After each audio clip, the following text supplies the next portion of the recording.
it's me again, and today we're going to be doing a little bit more of an internet history video because I've been thinking about this since I made my video on Kayla Malik and everything that went on with her, and because she's really good friends with Jacob Sartorious. This video also lent me the opportunity to crack a couple jokes, make fun of 2016 commentary channels, and to kind of talk a little bit about what I know in terms of child development and teenagers and like the social dynamics and things like that from my teaching degree. So, because that was kind of where a lot of my research was. So it'll be really cool to kind of get back into that a little bit and to talk about something that is a phenomenon in and of itself that I've actually known about since 2016. I didn't have internet until late 2017 when I moved out. I had internet like at school and stuff, and I had social media when I would go to my friend's house and things like that. So like one of the things I knew about was like the Jacob Sartorious Cringe complex stuff. Before we really get into everything, link sources, including the link to today's sponsor, ways to support the channel, all that kind of stuff, YouTube, Patreon, memberships, that whole nine, all down below. Thank you to my current members and patrons who I love, whose names are also on screen. All right, parts of the video. Part 1, who is Jacob Sartorious and the Musical.ly era? Part 2, Cringe Complex 2016 commentary. And part 3, where Jacob is now. Before we really start the video, let's get to our sponsor, Aura. Thank you to Aura for sponsoring this video. So, have you ever tried to look up your email address, phone number in Google? Some of you may be surprised what comes up, because there are these people called data brokers who collect your information and sell it to companies who do things like spam calls and phishing emails. If you've ever wondered why your voicemail, phone, or inbox are getting flooded, that's why. While these companies are required to remove your data if you specifically find it and ask, the process can be long, difficult, and confusing. Aura makes this difficult process easy for you by automatically removing your info from these sites and keeping it away. Aura also just does so much more than that, as it exists as this sort of one-stop shop for a multitude of different online security softwares or programs that you might want, such as dark web alerts, real-time fraud alerts for your credit and your banking, 24/7 identity monitoring, VPN, antivirus, and password management as well. There's also parental controls and $5 million in identity theft insurance protection for those who are US-based citizens. I also want to add that the Aura in particular is for US-based citizens, and these experts are available to you 24/7. All of this is available in one place with Aura on one easy payment. And if you visit the link in my description, aura.com/Mika's Rhetoric, or scan this little QR code that's been on the screen, you will be able to try Aura for yourself for 2 weeks. Please let me know how it goes. And I want to thank Aura again for sponsoring this video. Let's get right into it. Part 1, Jacob Sartorious Musical.ly era.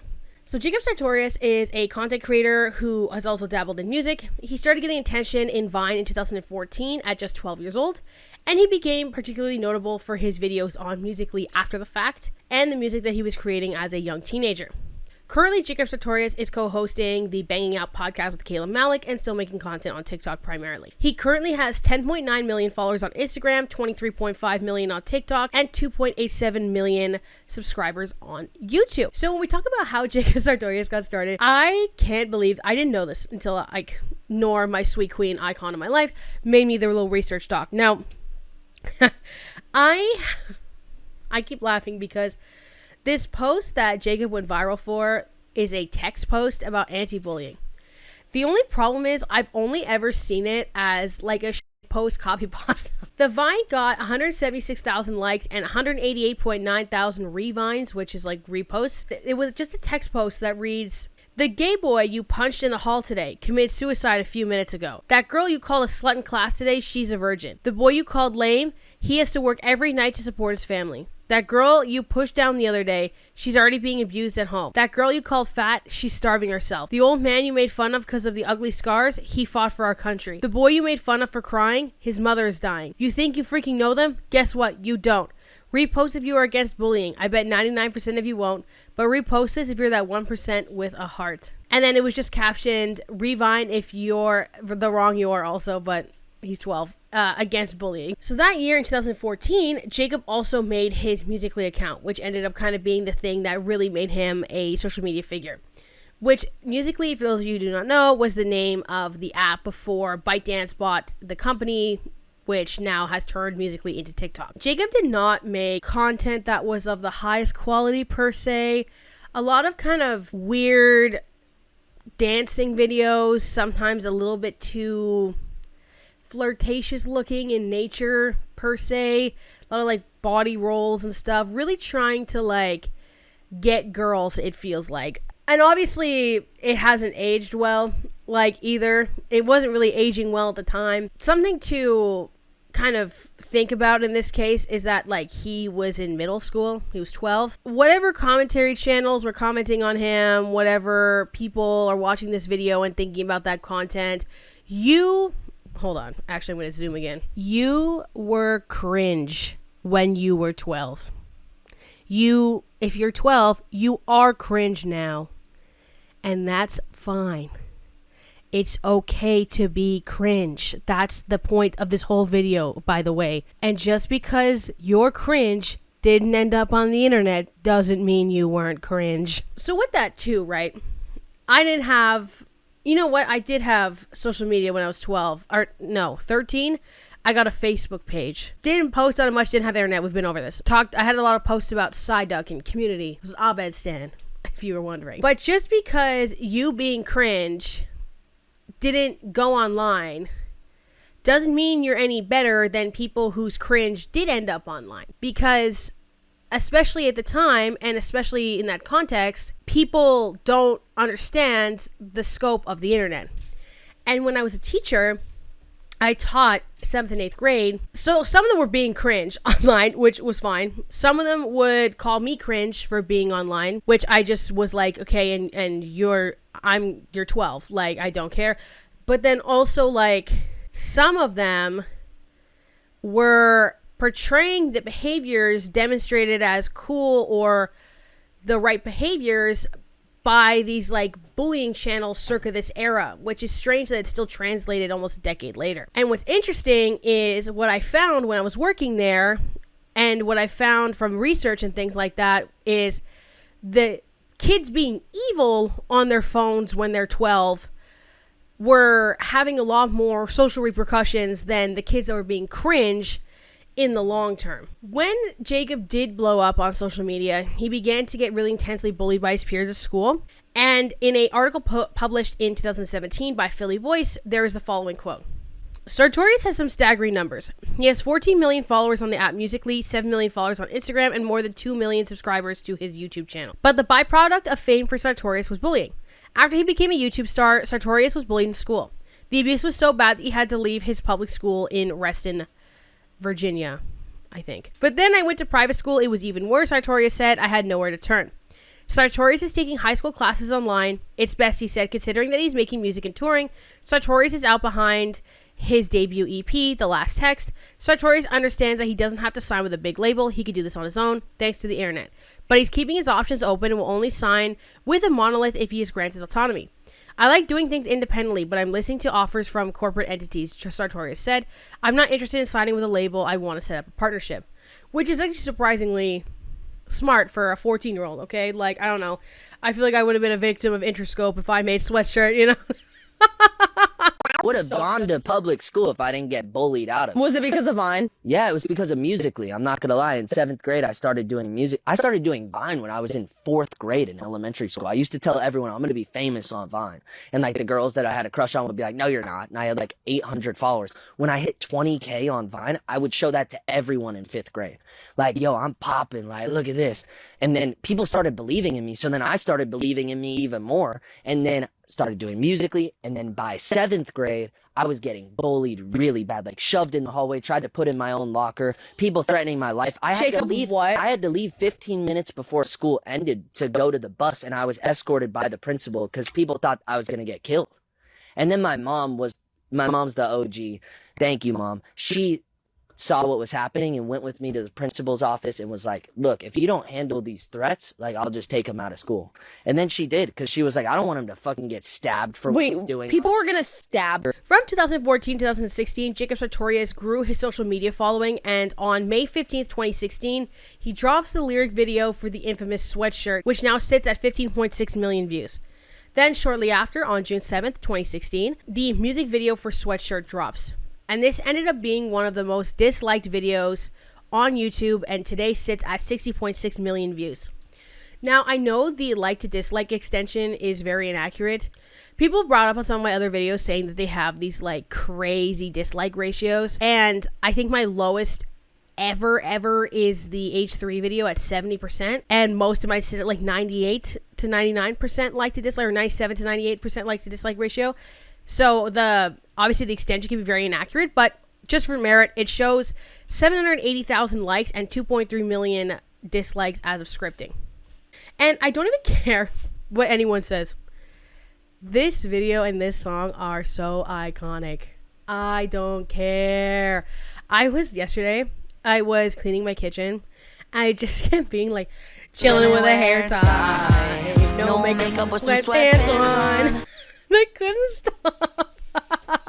Because it's bad in the same way that It's Everyday Bro is bad. Or whatever that one when Logan Paul goes, "Yaw, ye little brother Jakey trying to roast me." I can't remember what that is. Or the one with, oh god, I get to Rice Gum later. It's Everyday Sis, bro. Anyway, from the weird humanoid sweatshirt crawling on the ground to like the earworm of like, "You can wear my sweatshirt," and the fact that Jacob and I have the same Herschel backpack and his little sleeveless hoodie. And it's so funny because I remember, so I was scripting this, right?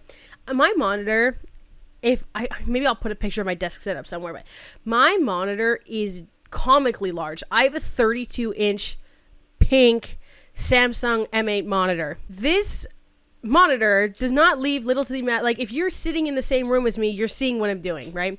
So my boyfriend's sitting at his desk and he looks over and I have like the video for Sweatshirt on the giant screen, and the first thing he looks over, he goes, "You have the same backpack as Jacob Sartorious." It's like, hell yeah, girl. Got 2 degrees with that backpack. During this time, which we'll get into in the second part, commentary video after commentary video after commentary video after commentary video by 99% grown-ass men came out about this song that a 14-year-old made, and led to this really, really intense, quite literally, industry of harassment towards children that were making these types of videos. And I know that a lot of people are going to say, you know, Leafy drinking bleach reacting to the Sweatshirt video isn't harassment, or Pyrocynical calling him like, or Pyrocynical or Leafy or Keemstar or something, like calling this kid the R slur, or people calling him gay, or people calling him, Daniel Bergoli called him a lesbian. Just because all of these people doing that, Daniel Bergoli is a different case because they're the same age, and I'll get into what I think about that in a minute, but that's not harassment. I don't even care if you don't consider that harassment. The surrounding reactions by the audiences and then what they inflict to, again, a 14-year-old, as a lot of them adults, is a very different story when we're talking about that. But despite all of this happening, throughout the winter and spring, Jacob Sartorious toured with MagCon in 2016, and they visited many countries through Europe, Australia, New Zealand. I know Australia and New Zealand are countries. Through Europe, as well as Australia and New Zealand. I had trouble finding, they did a North American leg. They probably did, probably in the United States mostly. I don't even know what MagCon is. Apparently it was really iconic. That's all I know. And then the tour included Jacob Sartorious, Johnny Orlando, who I kind of vaguely know of, Cameron Dallas. He looks like Shawn Mendes, I think. That's all I know. This is giving you my pre-2018, because I got internet. It was like September of 2017, so most of my internet knowledge only counts from like 2018 forward. Like the first big internet moment that I got to notice while having internet in real time was like a certain Paul brother in a certain forest, if we catch my drift. So anyway, Jacob Sartorius, Johnny Orlando, Cameron Dallas, Blake Gray, Hunter and Brandon Rowland, Aaron Carpenter, Taylor Caniff, Daniel Sky, Mahogany Locks, Christian Del Grosso, I might have said that wrong, Del Grosso, sorry, Dylan Dazet, sorry again, Chris Miles, and Willie Jones.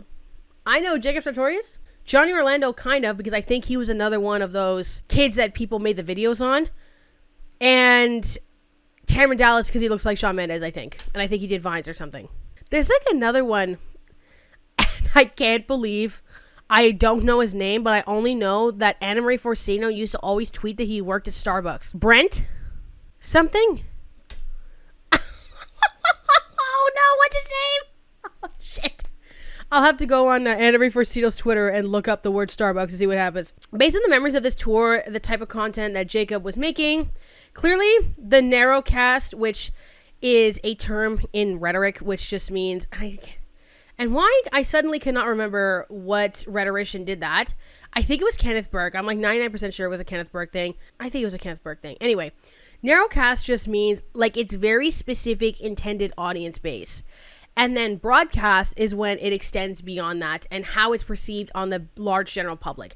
This is not what it means in every because I'm gonna get that one person that's like, oh, actually I work in television media, and it says that narrowcast means when the camera lens is no, girl, in specifically wide perception.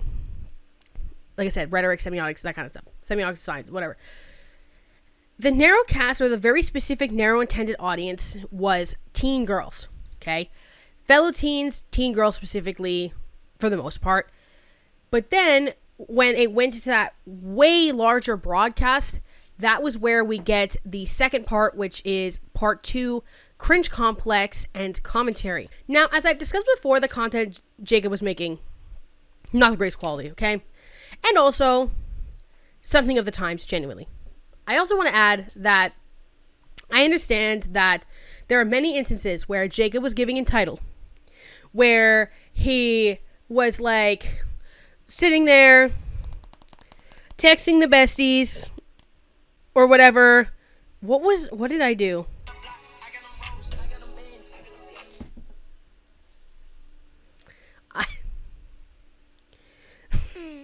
Me frantically typing opening right now by Playboy Cardi is crazy. Anyway, the point of this video is not to make Jacob Sartorious out necessarily to be this perfect person or this perfect victim, because there is not one. But he's definitely a victim of the like cringe complex pipeline and the commentary, essentially industry that this child built by making a song that says, if you don't consent to me kissing you yet because you're not comfortable enough, you can wear my sweatshirt. That's what the song's about. It doesn't even have a third verse.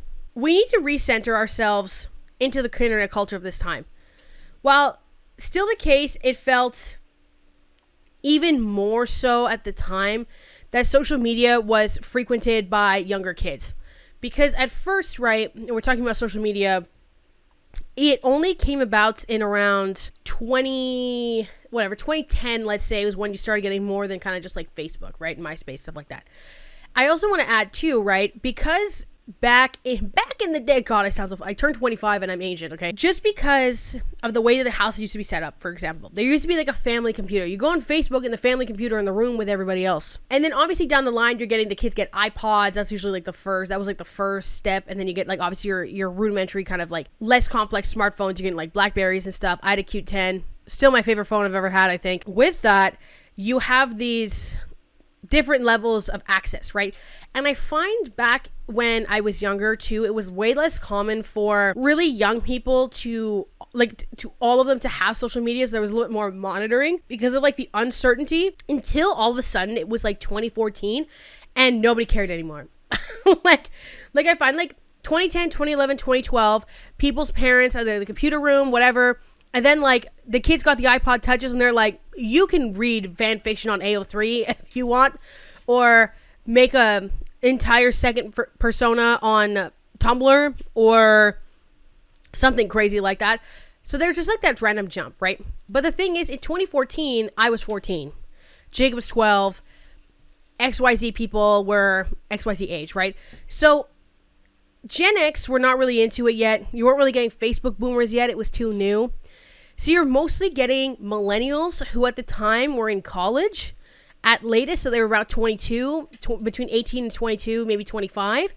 And then you had like the Gen Zs that were allowed this access. And honestly, at the time too, technology was a bit more expensive. It kind of felt like a lot, there wasn't as much wide access, right? So like if you could have like, I'm also speaking from my experience too in a rural area, that could obviously make a big difference with like iPods and things like that. So social media predominantly for a time felt like it was people who were like in their tweens to like mid-20s. Now all those people have gotten older, right? Obviously, so like at the time where Jacob Sartorious sweatshirt was popular, I was just starting my senior year of high school. I was 16, and then now I'm 25, right? Jacob's now 22, for example. Still looks kind of the same though. Anyway, the prominent content culture at the time, despite these audiences being young, a lot of the big creators were still somewhat older, because they were familiarized with social media from a longer period of time. You got like Shane Dawson, you have like, you know, even Pyrocynical, Leafy, they were in their 20s, etc., etc. I think Pyrocynical was 20 proper, something like that. The culture was one of edginess and clickbait, and YouTube was at its kind of all-time high in popularity, with many of the biggest creators doing prank videos, makeup, vlogs, and commentary content. Commentary culture, I would argue, as of right now, is actually very rapidly regressing into that 2016 culture,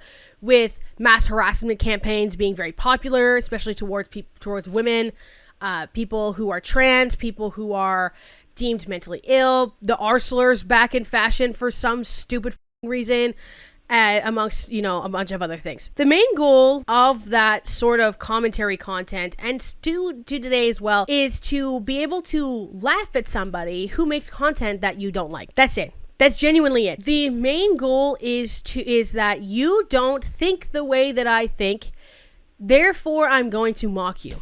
Or you don't act accordingly in the way that I think you should act, therefore I'm going to mock you. Very surface level, very ridicule driven, and that's sort of where it ends.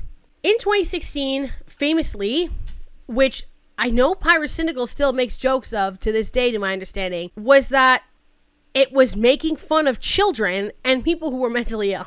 And I'm smiling because of like the absurdity of everything. The main commentary channels that were making this sort of like dragging cringe people were Pyrocynical, Daz Games, Leafy is Here, Rice Gum, and Drama Alert Keemstar. And then also H3H3 Productions. And I can't even say that name without... I think that's it. And they also were always like commentary, like especially like the commentary men, for messiest bitches ever. Like it's always been like that. I remember the like Keemstar Leafy Pyro War, without the Keemstar was sort of orbiting, and then Keemstar won the H3 podcast, and they're like, well, yeah, we think he's cringe, and then it was like a 4-year-long war with Keemstar. Anyway, that's beside, like, that's a whole other conversation. There were dozens of huge videos from these channels reacting to or commenting on musically cringe compilations. Now, I want to go back to see how the people in 2016 who were mostly grown-ass adults were talking about 14-year-olds. People who aged like this, by the way. One thing I noticed when I was watching these videos was obviously a lot of them were gameplay commentary videos. So you've got like Leafy doing the CSGO surfing. You got people playing Call of Duty Black Ops 2, I think, or 3 or something like that. You've got whatever. One of them I noticed, which was with Pyrocynical's videos, was Garfield Card.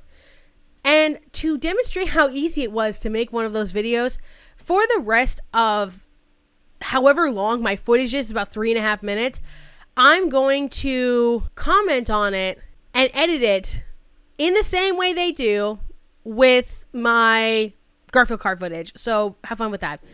Pyrocynical called Jacob Sartorious a huge loser for 2 minutes of a 10-minute video. Obviously exactly 10 minutes because that was the old mid-roll cutoff. Because he would not shout a bunch of people's names when filming a video. Or like, so essentially what was happening was people were putting cameras in his face and being like, shout out my friends, blah, blah, blah, blah, blah, blah. And then he said the first couple names, and then the person just kept adding more and more and more, and he's like, I can't do that. It's enough that Jacob is a bit of a loser. You can actually see him in public mistreating his die-hard fans. We had promised my friend I would get a video for her. So can you say I love you? Eileen, Nia, Daniela. Can you say I love you? What, Eileen? Eileen, Jamie, Eileen, Jamie. Daniela. I'm so sorry, I can't remember that. What? Her picture with you? Okay. Yeah. I'm so sorry, I can't remember that.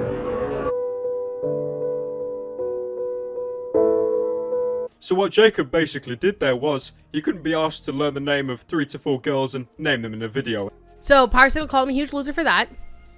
claims Jacob Sartorious stole the sweatshirt video from Justin Bieber and then segued to make fun of what looks like another teenage kid singing songs named Max Harris. The baby video and the sweatshirt video have the concept of kind of like a girl not being that interested in them, but then like we've got a lot more videos than that, and that's like a very common theme. Brother, listen to Up All Night by One Direction.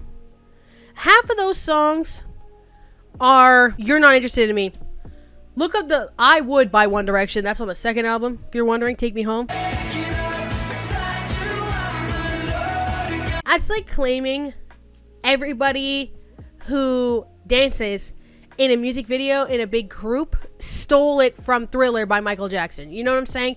In the sense that a music video where a young boy, there's a girl who's not that interested in him, I fear that cannot be owned by a single soul. And then I literally said, I forgot that Pirate Cynical used to make commentary over Garfield Kart. I'll play a race and put commentary over it, which is what I'm doing right now. The main complaint in most of these videos, even spanning outside of Pirate Cynical, I watched Daz Games too, which I didn't have particularly much to note about at the time, was that this kid makes a lot of money on social media, and he does so by singing little songs and thrusting on camera and I hate saying that, but like that's what the dance is, and like lip biting and weird shit like that. Weird, not into it, kind of whack. But what's interesting is the people that are contesting this are calling a child slurs on camera for money. See, for example, the Leafy is Here thumbnail that he used that just had a picture of Jacob Sartorius and baby, what was her name? Ariel something? With the word autism plastered on it. Then Leafy's video, he goes on a huge rant about Jacob blocking him on Twitter after Leafy literally harassed him. Welcome back to a brand new video. Jacob Sartorius blocked me on Twitter.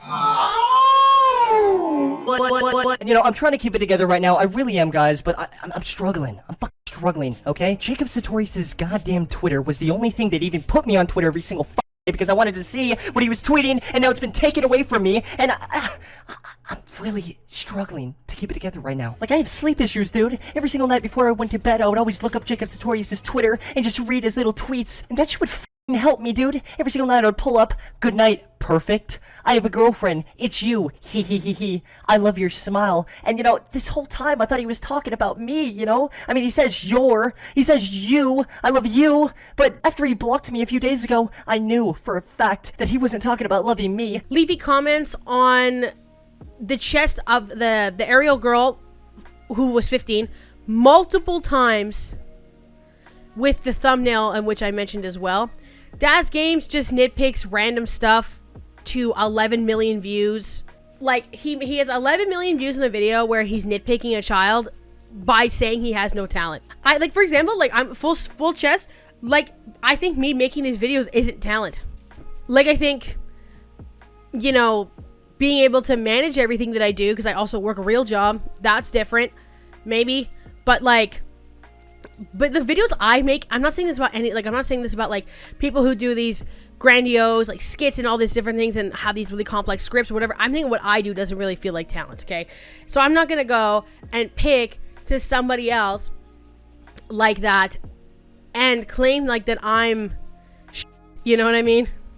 The only enlightened comment I saw in any of these commentary videos was Daz Games kind of saying that, like, Jacob appears to be, like, a victim in the perpetration of the sexualization of teens online, and I think that has merit to it. Then December 9th, 2015, Ricegum uploads a video called "These Kids Must Be Stopped." So this video has 15 million views with copyright-free smooth jazz in the background, so that was definitely interesting. The video starts with Ricegum talking about how he got good receptions on other videos. Then he ironically virtue signals about how he found Musically and noticed that the users are very young and are kind of cringe, and asked their parents if they knew what they were up to on the website. Also, today's ranting drink is a blueberry matcha latte. Obviously, it's got a bunch of milk in it. I have no idea if this is stupid, but how innocent seeming Ricegum's videos were, in contrast to, like, Leafy or Pyro, was very interesting. And I can't tell if it's because maybe he was nicer or if he was just stupid, because it really gives both at the same time, but also they contradict each other to a certain degree. And this video is so reminiscent of, like, that dead 2016 commentary culture, which I said is coming back to a certain degree. I feel like the meanness is coming back, but the skits, the humor, the creativity, like, that's dead. So I went to Ricegum's channel to kind of look at these things, and then the pinned video is It's Everyday Sis, and I screamed when I saw that, but that's besides the point. Then on January 15th, 2016, after Jacob Sartorious on a stream talks about Rice Gum making a video on him and watch some of it, he makes a video talking about that live, Rice Gum. And I put in parentheses, scripting this is killing me, because I remember this night very dearly. My boyfriend was gone to a family cottage for a weekend, so I was alone for the whole weekend. And I was like, time to script the Jacob Sartorius video. I was screaming. It was so wild. Jacob Sartorius called Rice Gum cloutless. I put LMAO, 3 exclamation points. And also says that Rice Gum looks like a crusty sweet potato. This comes up multiple times, surprisingly. Rice Gum ends the video with a slideshow of Jacob pictures juxtaposed with silly characters and images with a laughing track in the background. Because that's how we deal with that, I guess. Bullying a 13-year-old, and if I made him cry, he could sue me, and just all this other stuff. So I just didn't want to do that. So I just made a slideshow.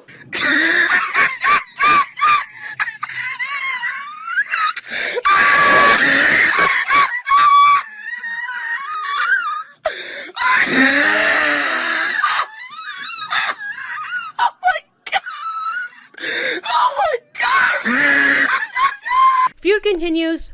Then they squash the beef. Keemstar is like involved for some reason. Keemstar, which is so insane to me. It was like 34 at the time or something like that. 30-something-year-old man with a desk with a popcorn bucket and all this stuff in the background. Hat never off because he's bald.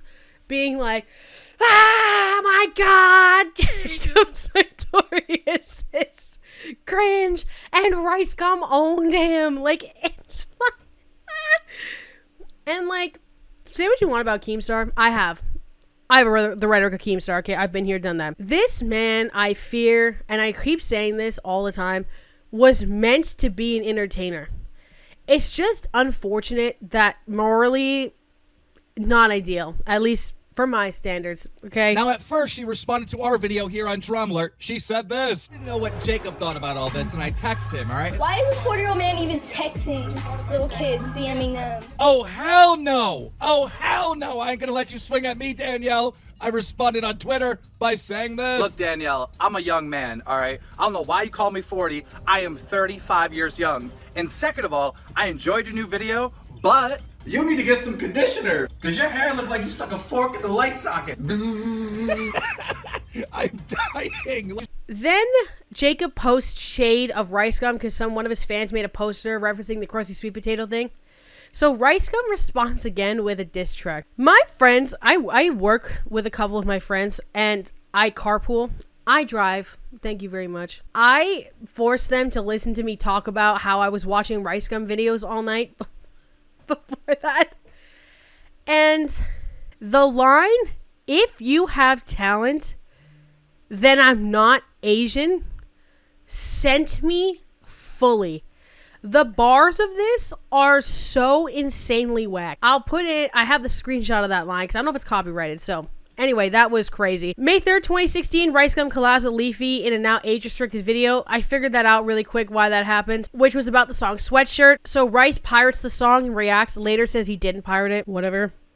Leafy drinks bleach, that's why it's age-restricted. And then he remixes the sweet potato content. Rice Gum and Jacob squash the beef again, collab twice. Then in 2017, Jacob Sartorius beefs with Danielle Bergoli, who I completely forgot about, had like a YouTuber era after the Cash Me Outside stuff, which I assume was like management made her do, which was so crazy to watch. Danielle has the same consistent frustration, which is interesting, that other people have with the fact that girls like Jacob Sartorius. Do girls like him?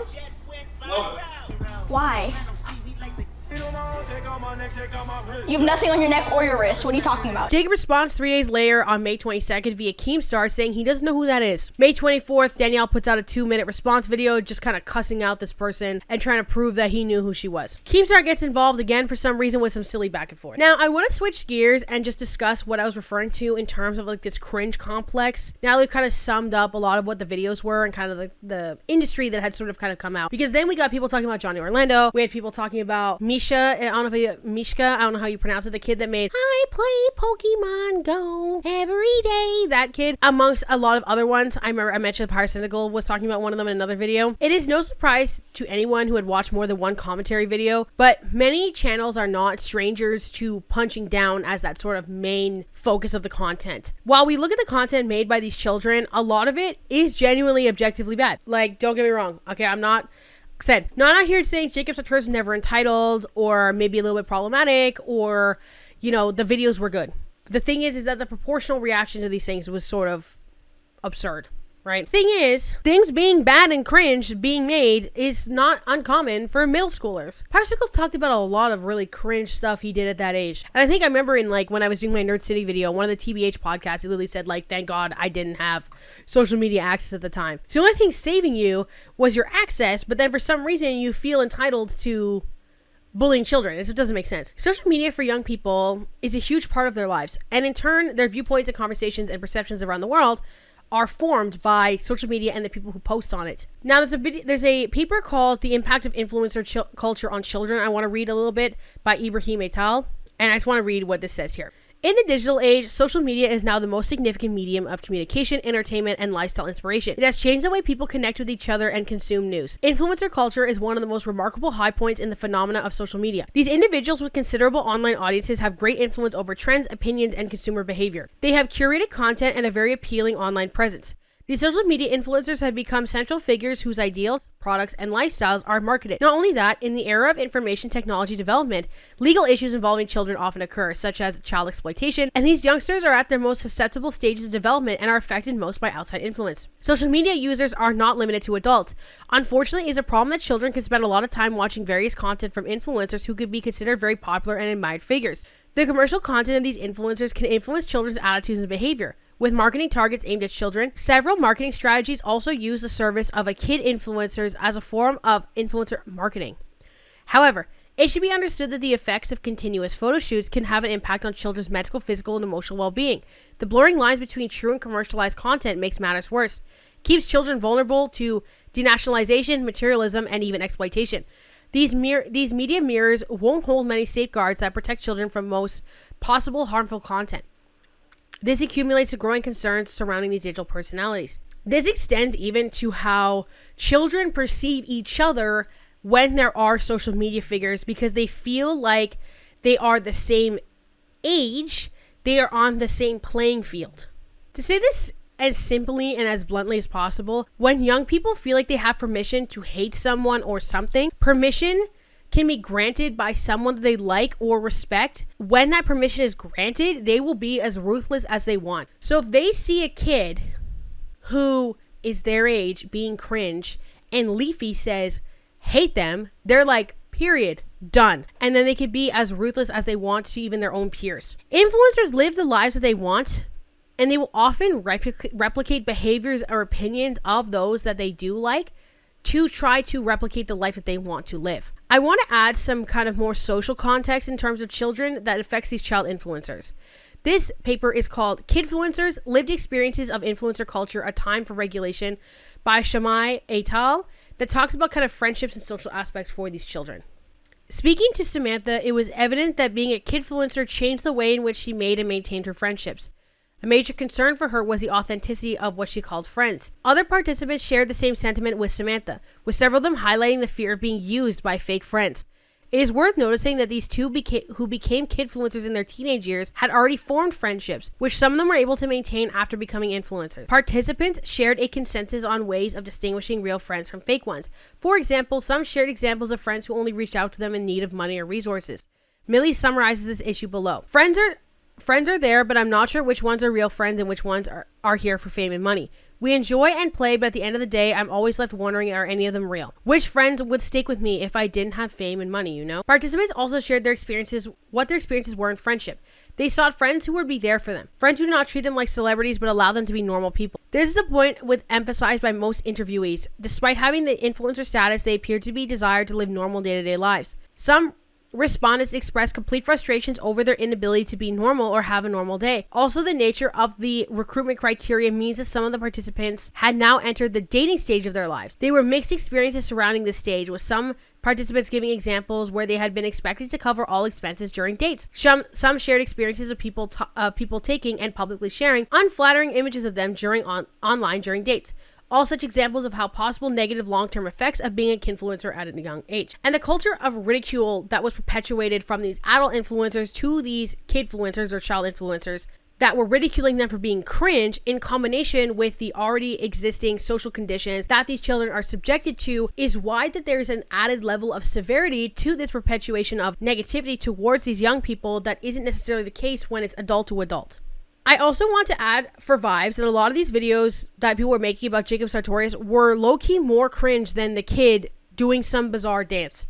From Leafy ranting for several minutes about being blocked on Twitter, to Pyro doing edits over Garfield car, Rice Gum slideshows, and the list goes on. Now I go back to the paper because this last section really focuses on the way that child influencers have to deal with comments and interactions that they receive from social media and how these types of things kind of affect them on a deeper level. Another area of concern that all the interviewees spoke about was in regard to comments received on their social media platforms. They shared the importance of receiving positive comments from the public. However, they also shared the struggles of coping with negative comments. It was often in the comment section that these influencers found threats, insults, and outright hurtful messages from the public. Several participants highlighted these comments were normally to do with the quality of their content, addressing frustrations over the money and deals that kinfluencers make with these brands. Very consistent with the main complaints about Jacob Sartorious as well 10 years ago. There was also confusion over how to deal with these hurtful comments. Some mentioned that their parents had shielded them from such comments, discouraging them from reading any comments online, while others spoke about lodging complaints to Instagram and YouTube.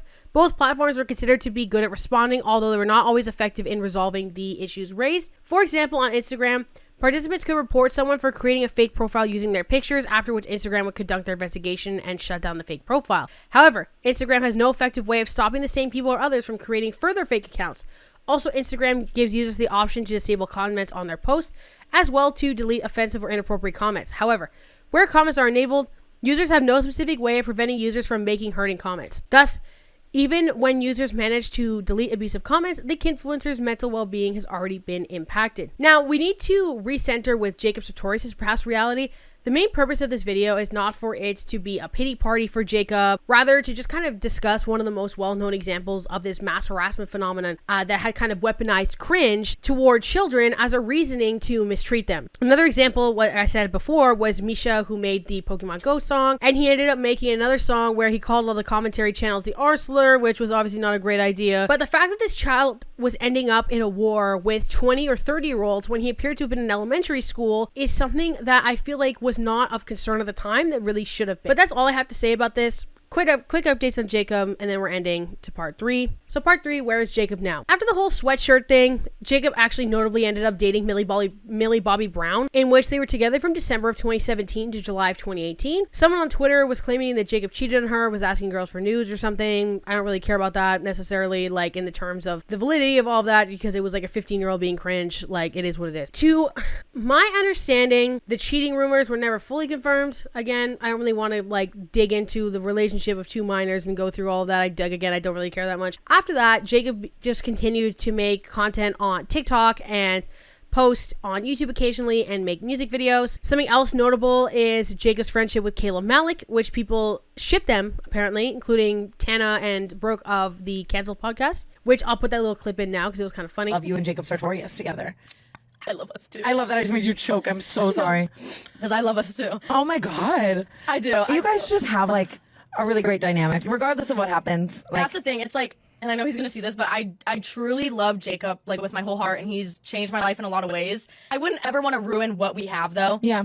But it's like, that is somebody genuinely that I love so much, and like, who knows what would happen in 2 years. 100%. And that's real. Little For that. Jim and Pam. Yes, that is 100% real. I feel like I felt like that about Jeff when we were like podcasting and working together all the time. It was like, oh my God, I love this friendship, and even if people ship it, and like whatever, we're both in nutcases and like whatever, you know? It's like, and then what's meant to be will be. Like if you guys are meant to be, like, I will say I've never met a guy that respects me the way that he does. Like, which is so sweet because regardless of whatever ends up even happening, you will always be so grateful for him in this period of your life for healing you like in that way, or like being a part of your healing journey in that way. Right. Like no matter what, he's helped me through so much. He's changed my life, and I've always wanted to start a podcast. So starting it with him was just like, that was so fun, and he's helped so much. And I'm like the type of bitch I will not respond to an email or a text, so he'll do that shit for me. Like it's real as fuck. Like thank God. It's important for you to just have men in your life, especially that you can trust right now, and just something like to put your energy into, like something that you're excited about that, you know, isn't like your dating life, you know? Yeah. The two of them, Jacob and Kayla, also made a podcast called Banging Out, where the two discuss current events online, as well as anecdotes about their personal lives. There was quite a few episodes where Jacob was consoling Kayla, for example, through the court process against Kayla's former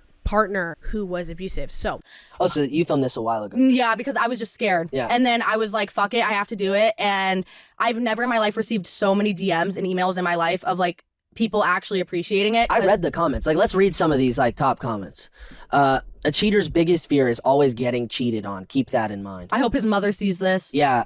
I'm praying for you. This boy is ridiculous. I can't believe how insane this is. I love you with all my heart. There's people relating to you. There's other people just showing support. There's like a whole community that you just like spoke to in the last like 10 hours. And it's probably just going to keep spreading. So yeah. How does it feel that it got received like this? Were you scared that the reaction would be different? I was scared that there wasn't going to be a reaction and that like nobody was going to see it. That was my fear. I was scared that I was going to put all of this like emotion into it and nobody see it and nobody care. Watching the two of them kind of flourish as a friendship online in this kind of podcast where the two of them kind of just have a pretty good dynamic with each other is something that I like to see. And I find that it looks like Jacob's turned out extremely well based on the circumstances in which he was put under, I will be honest. And to kind of just see how everything turned out was kind of like a nice light at the end of the tunnel situation. Anywho, let's conclude. To conclude, we went through the Musical.ly era, Jacob's rise to fame on social media, his main controversies by pretty much just releasing a music video about a sweatshirt, and the cringe culture commentary around him online, and finished with a very quick updates on where he is now. Thank you to Aura for sponsoring this video once again. Thank you to my lovely members and patrons. I adore you dearly. Links, sources, ways to support the channel, all that kind of stuff, as I mentioned down below, including an email to suggest content. And I hope all of you have a beautiful cringe day. And I'll see you when I see you. Bye. No gambling! You know what that means? Fish, fish, fish, fish, fish, fish, fish, fish, fish.